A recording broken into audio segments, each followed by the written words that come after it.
Hey guys! Welcome to Inks English, where we grow together, one word, one lesson, one story at a time. I'm Lina. And I'm Soda.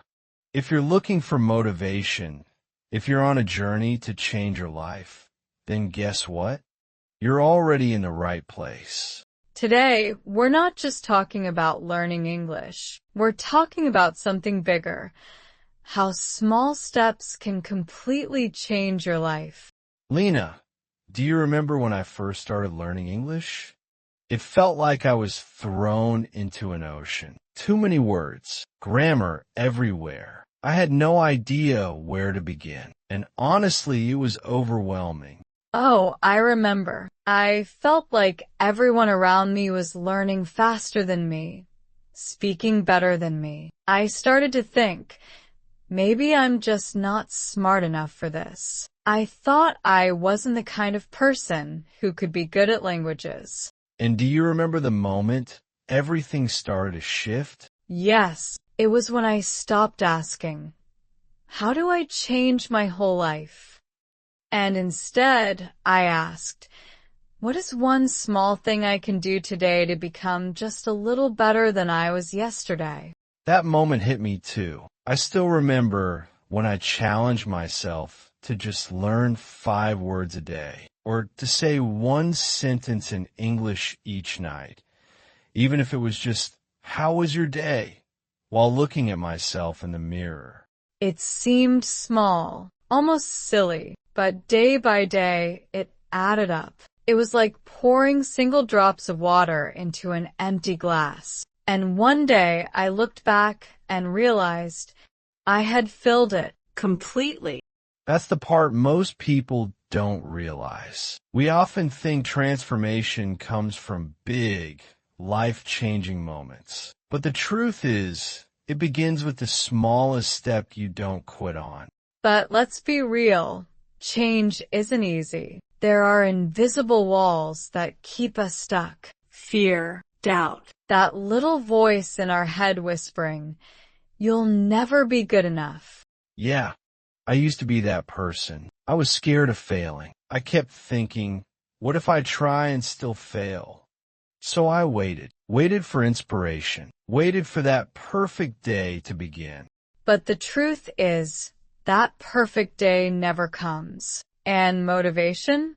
It doesn't show up before you act. It comes after. Exactly. The first time I recorded a video in English, my voice was shaking. I messed up almost every word. But you know what? The second time was easier. By the 10th time, I was smiling, laughing, being myself. That's the magic no one talks about. Action creates motivation. Tiny actions create massive change. And you know what's even more powerful than action? It's your mindset. Yes. There's something called a growth mindset. If you believe you can learn, you will learn. If you believe you're improving, you'll start to see proof that you actually are. Your brain is amazing. It listens to the words you repeat. If you keep saying, "I'm bad at English," your brain will find ways to prove you right. But if you say, "I'm learning, I'm growing every day," your brain will help you believe that too. So, be careful with how you speak to yourself. Use positive affirmations. Say them out loud. Write them down. Imagine the best version of you. Learning, growing, shining. I had a friend named Hannah. She used to be incredibly shy, but every morning she wrote down 3 things she was grateful for. She told herself, "I'm growing. Each day is a new chance." Now, she's an English teacher helping hundreds of students every month, not because she was born talented, but because she believed she could grow, and she never stopped moving forward. And there's one last piece no one talks about enough. Your environment. Right. You can't grow a healthy seed in toxic soil. You can't become your best self if you're always surrounded by negativity. by people who complain or quit easily. I used to feel stuck in my old environment. Then I started asking myself, who am I following? Who am I talking to every day? I chose to follow people who inspire me. I joined small learning groups. I connected with others who were trying just like me, and slowly my energy, my motivation doubled. Because emotions are contagious, just like the flu. When you surround yourself with people who lift you up, you rise. But when you're around people who pull you down, everything feels heavier. Start small. Take action. Even if you're not ready, practice positive thoughts daily. And if you're still wondering where to begin, drop a comment below sharing what you're trying to change in your life. Or even just write, I'm becoming a better version of myself.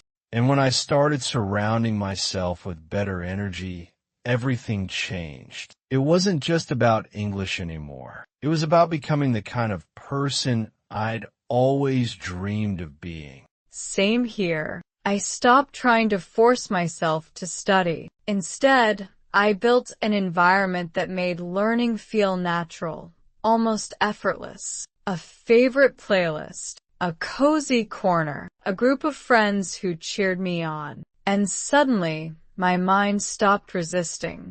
I remember this one evening. I was exhausted. Work was tough. I wanted to just give up for the day. But then, I opened our group chat and saw your message. Just learned 3 new phrases. Let's go.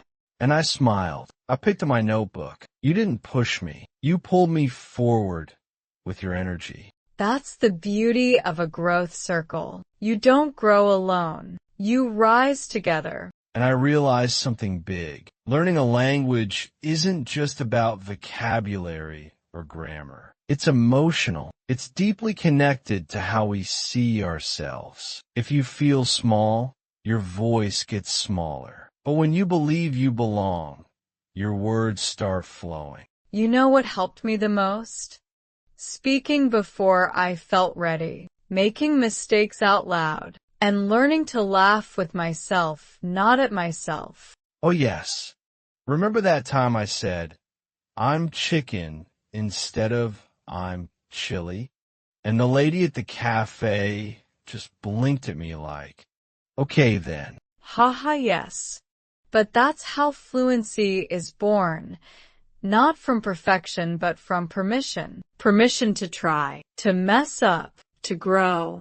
And you know what else helped?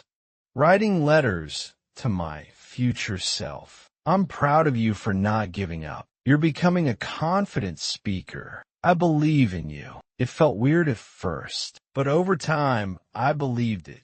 That's the power of inner dialogue. You are the narrator of your story. So, write one that lifts you up. And if you're listening to this right now, maybe you're standing where we once stood, feeling unsure, feeling small. But hear this. You are not behind. You're exactly where you're meant to be. And every small step, every brave word you speak, is rewriting your story. So today, we challenge you. Say something out loud, even if it's just to yourself. Write a letter to your future self, or comment below. I'm still growing, and that's enough. Because it is enough. And you are more capable than you think. So don't wait for the perfect moment. Create it with your words, your energy, your actions, starting now. And maybe someone out there needs to hear your story, because your growth, your courage, it could be the reason they begin. So, thank you for showing up, for choosing growth, even on the hard days. We'll see you in the next episode. Until then, keep going, keep glowing, and let's grow together.